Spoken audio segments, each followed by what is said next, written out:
ঢাকায় সিনেমার জনপ্রিয় চিত্রনায়িকা অপু বিশ্বাস বর্তমানে অবস্থান করছেন হিমালয়ের দেশ নেপালে। তবে এবার শুধু ঘুরে বেড়ানো নয়, নেপালের পাহাড়ি বুকে এক অদ্ভুত ও রোমাঞ্চকর অভিজ্ঞতার মুখোমুখি হয়েছেন তিনি। নিজের সেই অভিজ্ঞতার কথা ভক্তদের জানাতে আকাশছোঁয়া উচ্চতায় ঝুলন্ত ক্যাবল কার থেকেই সরাসরি সোশ্যাল মিডিয়ার লাইভে আসেন এই অভিনেত্রী। লাইভে এসে অপু বিশ্বাস আকুল কণ্ঠে স্বীকার করেন, উচ্চতার এই চরম অভিজ্ঞতা তাকে এক প্রকার আতঙ্কেই ফেলে দিয়েছে। নেপালের বিখ্যাত পোখারা অন্নপূর্ণার ক্যাবল কারে চেপে নিজের অনুভূতির কথা প্রকাশ করেন অপু। তিনি জানান, এর আগে মালয়েশিয়া কিংবা সিঙ্গাপুরে তিনি ক্যাবল কারে চড়লেও পোখারার এই অভিজ্ঞতা ছিল তাদের চেয়ে অনেক বেশি ভয়াবহ ও চ্যালেঞ্জিং।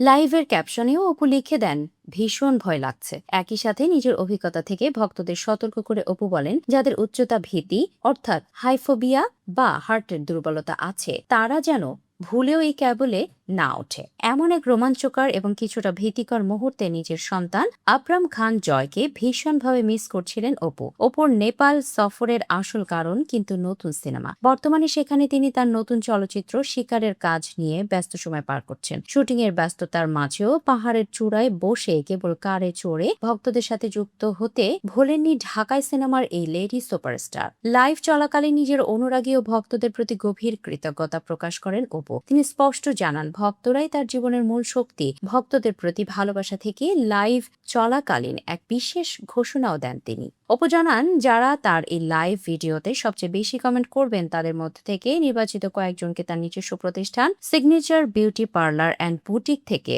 দেওয়া হবে বিশেষ সার্ভিস এবং উপহার হিসেবে আকর্ষণীয় ড্রেস।